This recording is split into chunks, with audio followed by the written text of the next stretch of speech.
charge, you ain't got heart. A few gave a listen to the lessons that was taught. Those who took heed was the ones who succeeded. The ones who didn't wound up sharing showers. The strong move silent, the weak get devoured. Too many fake hustlers, the drug game is sour. Rather live like an animal than die like a coward. Writing lyrics in the mister, my niggas sniffing powder. Lines like it's 1989. Okay, so Fash, do you believe in destination? Destination, I believe in destiny, I believe in fate, I believe in prophecy, I believe in all of that, you know. I feel like everything is connected, man. The earth and the stars, the sun and the moon. I don't know if that sounds too crazy to whoever's listening to this or watching this, but everything is one thing, you know. Your dreams, your hopes, your fears, your love, your hate, whatever you hate, like, it's all one thing. Don't separate it from the next, you know. So my dreams are synonymous with my life. So everything I dream, it usually manifests in real life, you know what I'm saying? So of course I believe in destiny. I got this tattoo that says Amor Fati. And that's a quote from Friedrich Nietzsche. It means to love your fate, love your destiny, because that's the only thing you really own in this lifetime is your destiny. So yeah, of course. Because I mean the connection between Paulo Coelho's book The Alchemist and The Alchemist's producers. Could you explain that? I can explain that simply. I was just following the omens in my life, like in the book says, The Alchemist by Paulo Coelho. It says if you follow the omens and, you know, whatever you feel in your heart, that your intuition talks to you, you should pursue that, you know. And I just thought, just off the simple fact of our names, like me, Santiago, and Alchemist, it was like, that just made sense, you know, referencing the story, you know, by Paulo Coelho. It just kind of made sense for me to work with Alchemist. Plus, I've been a fan since I was a kid. But I was just following the omens, you know, like I said in the book. They said when you find a good omen, you should continue with it and pursue it. And as soon as The Alchemist said I was dope, I'm like, all right, cool.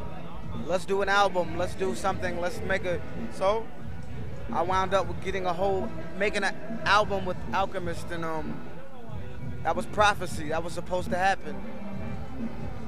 So yeah. I've noticed that you also say that thanks to The Alchemist and Evidence, you took a step forward. And yeah, and now think, what was more important in that case? A help of your homies, or maybe becoming of XXL magazine's freshman?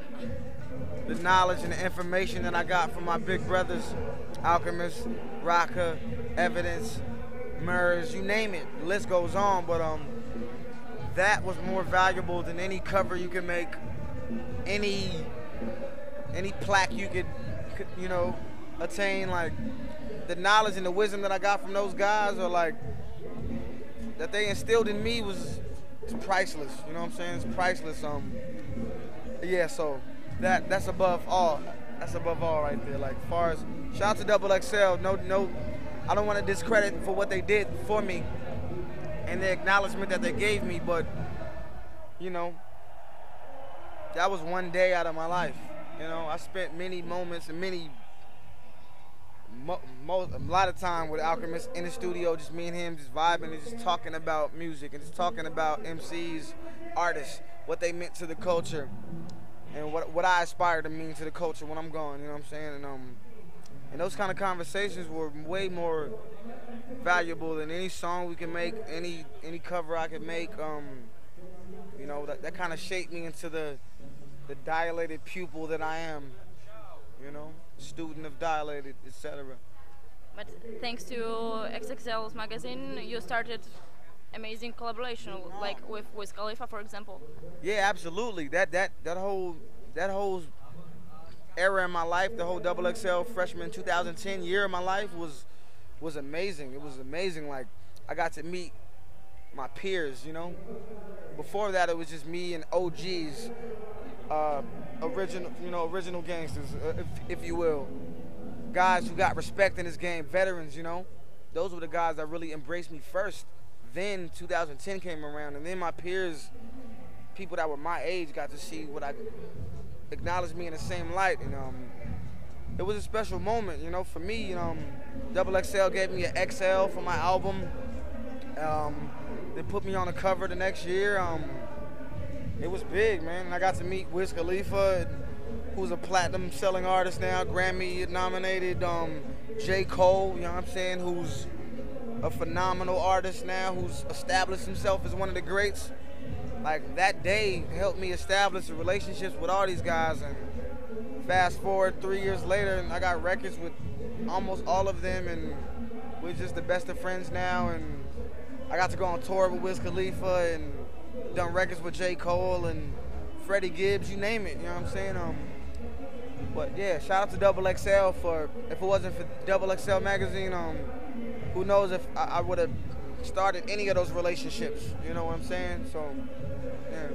When I was talking with Dilated Peoples 1 year ago, I asked Evidence about collaboration with your person, and he said he's good dude, an incredible artist who is finding his way right now.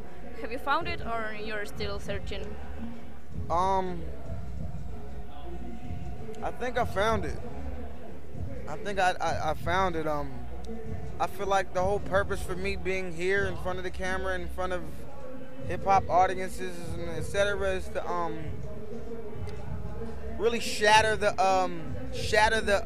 things that differentiate us, you know, the things that separate us.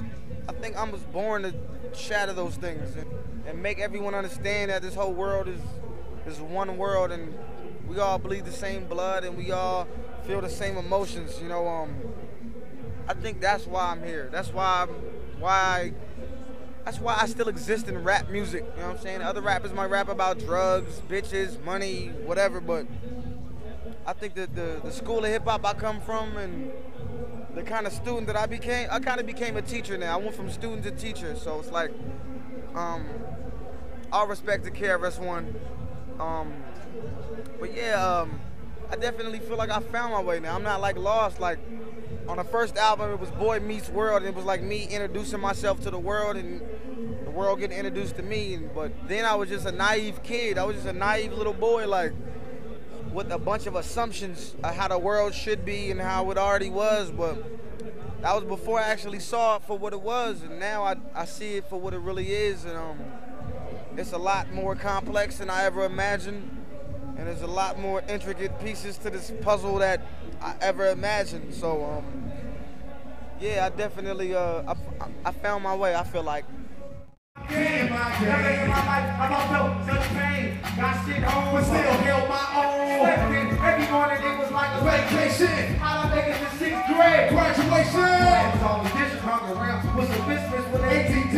And they all smoke weed. Never read a piece of literature. Wasn't good listeners. Never paid attention. Hung around me. When my parents was out in the street, I built my world on a blank sheet. I saw a picture from recording session with Evidence that you drop on your Facebook. From study, you know, from no, a picture from recording session in studio, making an album, the Ecology. Yeah, so I think it's as clear as crystal that he will appear on the Ecology, right? I don't know. It's weird. It's like, me and Evidence and Exile, like, we're all like we're really perfectionists at what we do, you know. And me and Ev made a record called The Beginning that I did like a long time before the Ecology came about, you know. I did it at Evidence's house, and I don't think he liked it at first. I don't think Evidence liked my lyrics or my song at first, but then like 5 months later, he called my phone. He texted me, he was like, or whatever, and he was like, yo, Fash, do you still got those lyrics from that song that we did? And I'm like, yeah, I thought you didn't like them, so I didn't like them. I didn't like them, so I thought they sucked, so I wouldn't dare like rap them over another beat. So he was like, yo, did you rap another beat? I'm like, no, I didn't, I did not. And he was like, good, because if you did, I'll kill you. You know what I'm saying? Those lyrics are amazing. And but long story short, 5 months later, he told me like he likes those lyrics, and I let him hear my album with Exile thus far. And he said, you know what, I love the album, but it's missing something. It's missing this, the beginning, the song that we did together. So that song might end up on the album. I don't know, because me and Exile started this tradition of me and just Exile for our albums. So it's hard to bring another producer in and be like, yo, Ev produced this song, but that's how me and Ev collaborated. Ev actually did the beat for a song, and he let me rap over it. But what will the upcoming album be like? The upcoming album is gonna be, it's gonna make my first album jealous. First of all, it's gonna make my first album very jealous. And it's gonna be 20 times better than that album. I say this because I didn't know as much as I did then as I do now, you know. I wasn't comfortable with myself as an artist or as a person. Like, I felt like I wasn't complete, I wasn't whole, like I wasn't, like I didn't have that thing yet, you know. But I knew I was talented, but I didn't know what I wanted to convey to people yet. But now I know exactly what I want to convey to people, and I'm a lot more determined and focused on this album. And this album is way more personal than the first album, a lot darker, and you know, I'm a father now, and I'm not a new artist anymore. Like, first album I was a new guy, like now it's like I think my fans in the hip hop community understand that I'm gonna be here for a while, and they just, you know, eager to see what's next and my growth. And since the last album, I've grown so much as a human being and as a lyricist. And yeah, this is the Ecology. It's not just my story, it's our story, you know. This is not an album just about me, it's about us. It's about human beings, it's about human being behavior, it's about how we treat each other, how shit affects each other, like why girls feel like they have to put on a mask, the makeup to impress guys, and why guys feel like they need muscles to. It's getting to the root of the problem. It's not just braggadocio about, you know, the lifestyle. It's about the life. It's about the life, not the lifestyle. So and that's where I think that's why I evolved, and that's how this album is different from the first album, and better. So does your growing experience becoming a father has any influence on the album? Yeah, of course. Of course. I got a song called Higher on the album, and it has nothing to do with drugs. It's about, you know, it's a letter to my fans, basically. It's me telling them, like, because they demand so much, people demand so much of an artist, and they don't know their personal lives and nothing like that. Nothing like that. They just want your art and paint it and go home, go about your business, you know. But on this song Higher, I really give them a deeper look into how I feel about fame and just being Fashawn opposed to being Santiago Leyva, the guy, you know, the guy my mama named me. And it's, I don't know, it's just different. I don't know. It's like I feel like I'm not even rapping anymore. You know what I'm saying? I feel like every song is like a journal entry. It's like I don't even feel like it's rap. It's just really, it just evolved into my form of expression for my life, you know? In June, you wrote on your Twitter, did a song for my mother today. First time I ever shed tears in the bath. Why have you decided to record your, I suppose, painful memories from your childhood?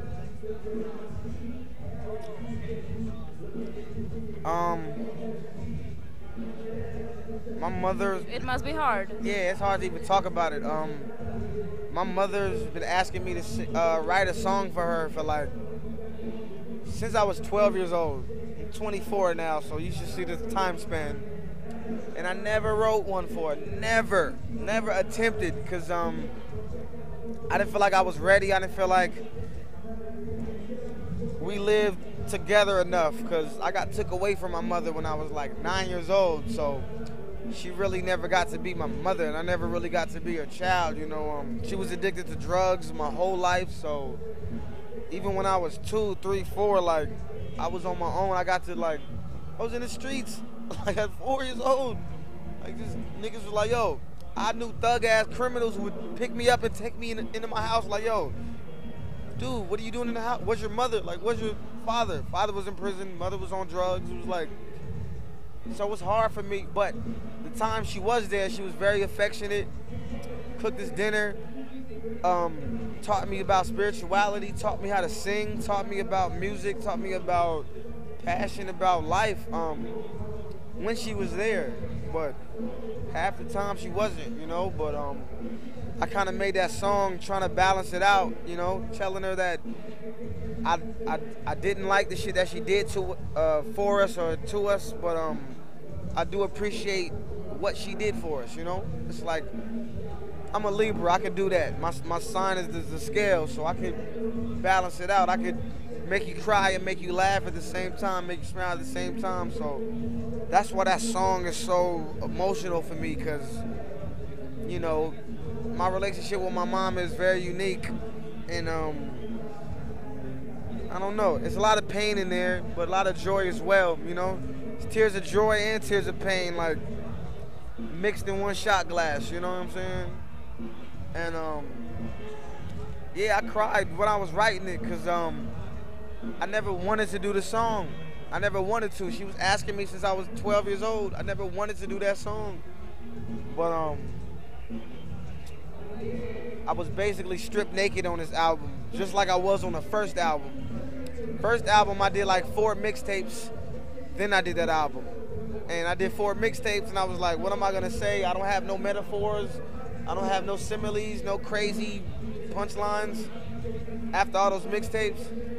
And that's how I felt after Champagne and Styrofoam Cups and This Generation. I was like, yo, I don't got no, I'ma just keep it 100% real and heartfelt. And these are the songs that I gave birth to. And yeah. If you would have asked me this a couple years ago, I wouldn't have said none of this. So, yeah. About new album, people want you to do best and to perform at better level. So do you feel any pressure? Excuse me, say that again? People want you to perform at better level in rap game. So do you feel any pressure? Exactly. And I'm gonna go back to the song Higher. Higher. It's like, yo, people depend on me people depend on us, not just me, but hip hop artists. I speak for all of us. People depend on us to make them forget about their problems, for us to make them forget about their lives and their complications and their difficulties. But and they demand so much of us, you know what I'm saying? And it's like, I got my own like difficulties and pressures personally, you know what I'm saying? I got a daughter, I got a mother that I got to get out the hood, and a family, etc. I got my own pressures, but and the pressure that being Fashawn, being an artist on top of that is like, it's insane, you know? It's like, people expect you to dress nice, not have a scuff on your shoe, not have a scar on your leg, like have the whitest teeth and be an ideal artist and a pop star. Is like, that's too much pressure for me. Like, you know, I feel like, yo, XXL, the cover of XXL was validation enough for me. I don't need another fucking cover of any magazine. I don't give a fuck about none of that. My music will speak for itself when I'm dead or when I'm gone or while I'm here. And but yeah, the fame thing and the aspect of people demanding so much of you, like, I don't get that. I don't get that. I have yet to understand that, but what I do understand is why people come to these shows, why hip-hop fans come to concerts and listen to artists, you know. They want to be taken away from the realities of life, you know. But that's hard to do when all I'm giving you is reality, my reality, you know. It might be, you might can relate, but this is my reality. Sad, funny, happy, or whatever. This is my reality, so that understanding alone has helped me to deal with the shit, because shit is crazy. crazy. Are you related with cover of Boy Meets World? Because looking at that, I see a little disoriented boy standing in front of Scary World, and those soap bubbles. Well, I don't know.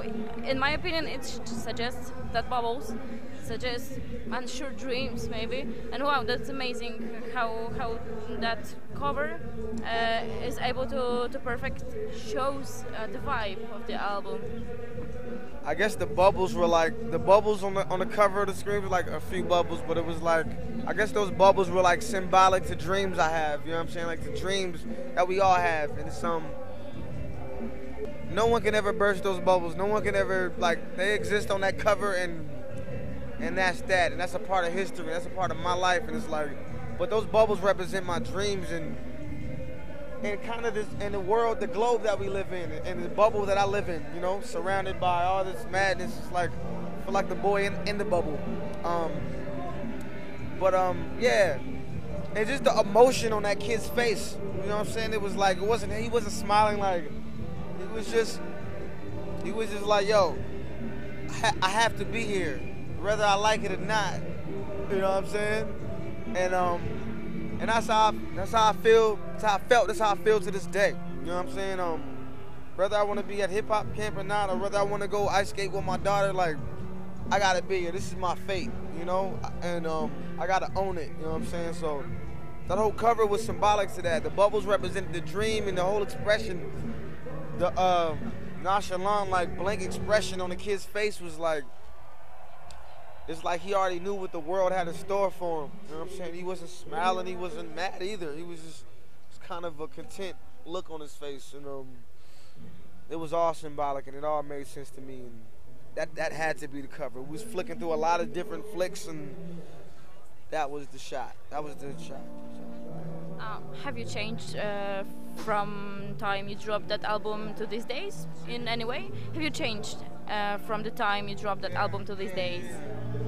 Yeah, there's certain things I said, like on the first album I was like, yo, like I used to sleep with a Tech 9 under my pillow. You know what I'm saying?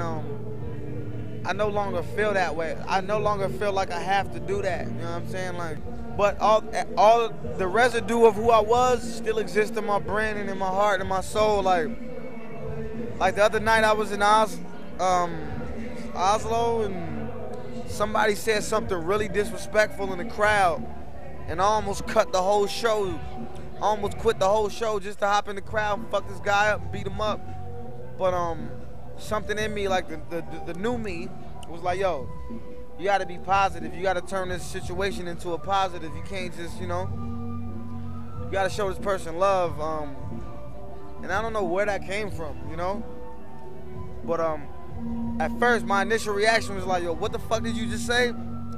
Throw the mic down, go in the crowd, fuck this guy up, you know what I'm saying? But that's what I was, just coming from the streets of Fresno and feeling like I had to have this guard up, you know what I'm saying? But now it's like, I'm a more humble person, man. Just seeing how my music affects people in the world, and children, adults, old people, like, it's really humbled me and made me a more open human being and receptive to a lot more things, that I wasn't receptive to before, and that's how I've changed, It's just I've changed because now I let myself be open to change. Back then it was just like, yo, I'm black, I'm a nigga, I'ma stay black and die, And then I evolved, and it was like, yo, I got to meet my father. He came out of prison, like last year or the year before. He came out of prison. He's been in prison my whole life.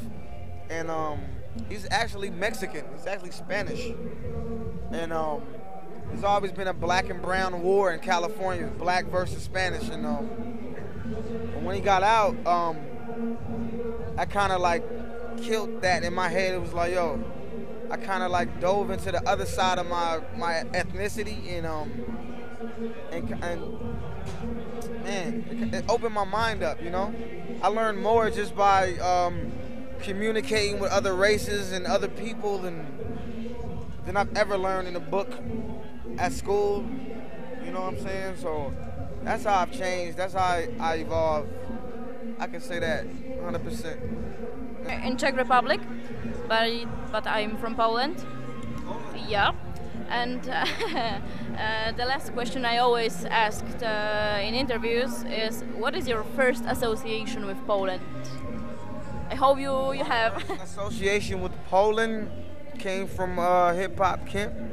The first time I was here, it's a clothing line called Coca Life or something, or I wore a sweater on stage last time, and it was prior to that moment. I was walking around HOP KEMP.